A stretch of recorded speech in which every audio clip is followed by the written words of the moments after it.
Eto, isa pa to, mga minamahal, talaga nga namang binalatan po.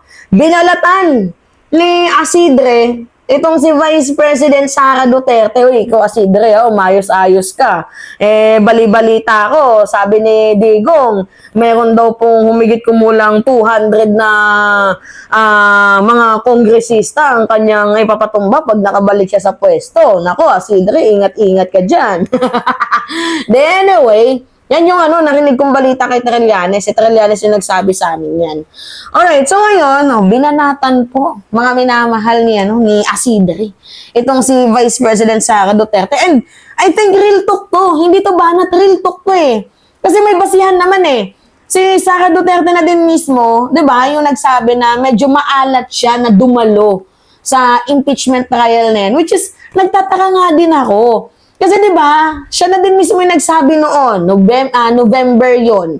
Sabi niya, mas maganda na harapin niya 'yan sa tamang forum. Proper forum daw po. Okay, proper forum na yung impeachment court, dapat harapin mo. Bakit ngayon parang nagbabago yung statement mo? Bakit parang nag-iiba yung ihip ng hangin? Tapos samahan mo pa ng balita kahapon. Ano yung balita kahapon, mga minamahal, na naghain po ng petition for prohibition itong grupo, itong kampo ni Vice President Sara Duterte, humihingi ng PRO. Bakit humihingi ng PRO? Mga minamahal, kasi ang sabi nila, hindi daw makatwiran, hindi daw tama, illegal daw po ang pagpapa-impeach sa Vice President ng Bansang Pilipinas. Labag daw po yan sa Constitution. Paano naging labag?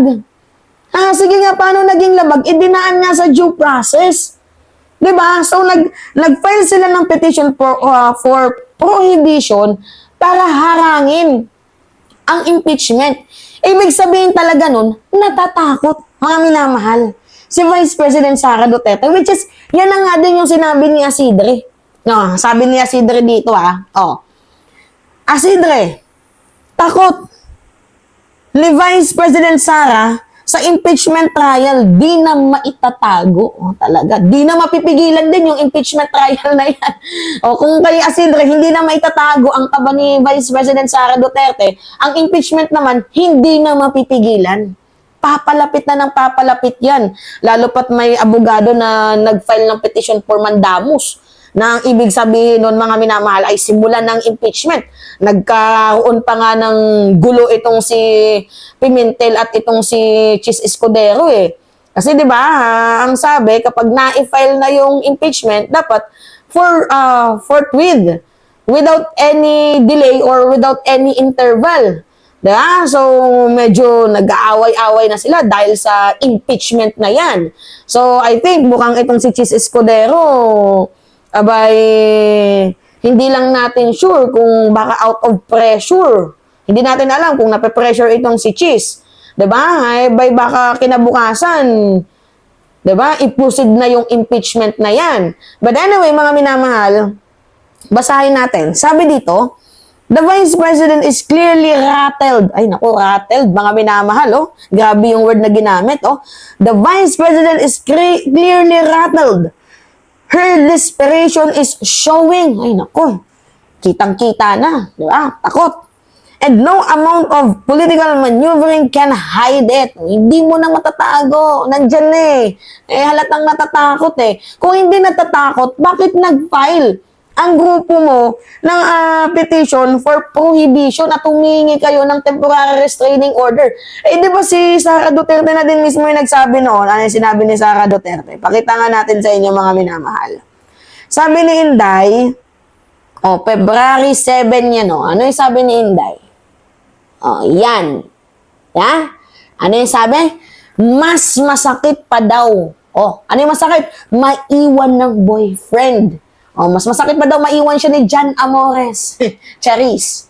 Diba? Mas masakit pa daw ang maiwan ng boyfriend or girlfriend kaysa daw ang ma-impeach ng House of Representatives. Tingnan mo, nanggaling na sa bibig niya.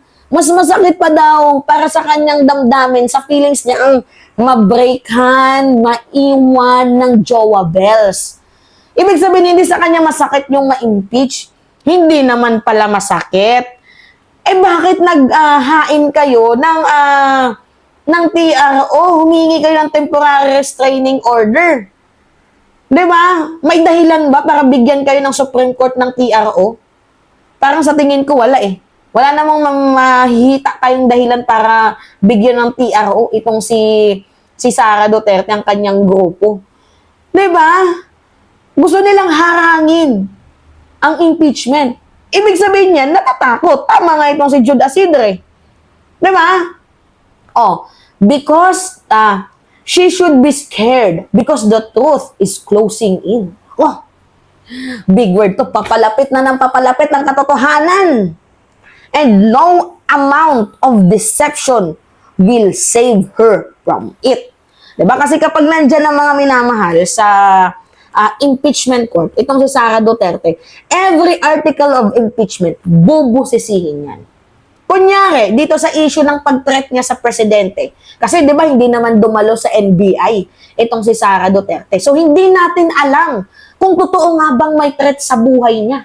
Wala tayong kaalam-alam kasi sinabi niya lang na kaya niya binantaan si PBBM, si First Lady, si House Speaker dahil may threat sa buhay niya.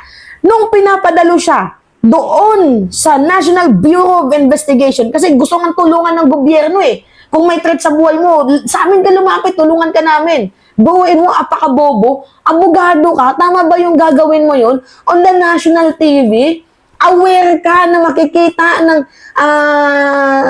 sambayan ng Pilipino, national TV ka dyan, sa media, di ba, national media, aware ka na pwedeng kumalat yung video na yan. Di ba, hindi mo man lang inisip yun. So ngayon, yung punto nga natin dito mga minamahal, hindi sinagot ni Sara Duterte. Sino ba yung nag-threat sa kanya? Kailan? Ba't hindi ipinaalam sa kanyang security group? Di ba? Bakit walang report? Di ba? So, wala tayong alam na kasagutan. Pag nandiyan na yan sa impeachment court, itong si Sara Duterte, kailangan niya yang sagutin. Isa niyang sasagutin yan, mga minamahal. At doon natin malalaman kung totoo nga ba yung kanyang sinasabi na may threat siya sa buhay niya or gawa-gawa niya lang. Lahat mabubusisi. And even yung mga ill-gotten wealth. Kung sa tingin mo, fishing ka. Diba? Kung sa tingin mo, lahat ng ito ay pamumuliti ka lamang. Harapin mo yung kaso mo. Harapin mo itong impeachment court na to. Kung sa tingin mo ikaw ay pinupolitika, patunayan mo sa amin na ikaw ay pinifishing nila. Diba? Patunayan mo na tama ka at mali sila. Kung wala kang tinatago. Kaso, parang sa tingin natin, mga minamahal, merong tinatago eh. Kasi kung wala naman talagang tinatago, abay, bakit natatakot? Kaya yan yung katanungan natin, kung walang tinatago, bakit parang natatakot? Di ba, nakikita sa kanyang muka, hindi may pagkakaila na nandyan yung yung kaba. Di ba, yung kabig ng dibdib, tulak ng bibig, basta yun yung kung anong term na yun. 'Di ba? Feeling ko natatakot na itong si Vice President Sara Duterte. Yun lang yung feeling ko Feeling ko lang yun. Alright, so yun po mga minamahal, ano tong video na sinend sa akin? 3 questions, no follow-up. 3 question, no follow-up. Ma'am, good morning to articles of impeachment, sir. Hayaan na natin yan. Ito yung sinasabi ni Sara Duterte noon, kung pakita ko sa inyo. Is that mag-activate lang yung pagpasok nila or pag-onboard nila once matanggap ko yung copies ng articles of impeachment. So hindi ko pa siya natatanggap. Kaya hindi pa ako binibigyan officially ng copy noon. So wala pang official arrangement, professional arrangement with the lawyers. Pero on standby sila. Sino Vice? Hindi ko na lang muna kasi pangalanan, but I'm sure in the coming days, kung ano man yung mangyari, malalaman din natin kung sino sila. I believe, para sa akin lang posisyon ko lang ito. Of course, hindi ganito ang sentiment ng lahat ng mga tiga Office of the Vice President and ibang mga supporters. No? Para sa akin kasi, kung merong impeachment complaint, that will be a way, an avenue na maayos kong masagot kung ano man yung mga accusations sa akin.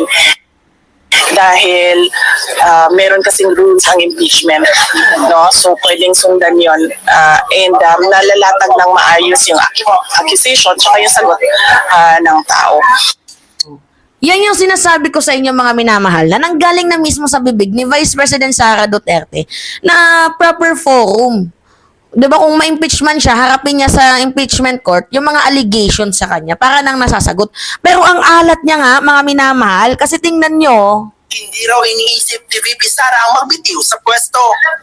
Pero ngayon pa lang, tila maalat na siya sa posibilidad na dumalo sa impeachment court. Kung pwede namang hindi, and I understand, pwede naman, hindi na. Kasi baka ma-intimidate lang sila lahat sa presence ko doon. see? 'Di ba? Oh, yan yung mga pabago-bago ng sentimento. Walang isang salita. Nakakainis nga eh. 'Di ba? Oh, takot lang. Oo, takot 'yan. Tama si Judas Idrit, takot. Itong si VP Sara Duterte. Oh, 'di ba? All right. So 'yun po mga minamahal. Anyway, pengi lang po ako ng comments, likes and share. It's me again, Alicia Nyo, at nagbabalik ulit para sa ating panibagong video. Maraming salamat mga minamahal.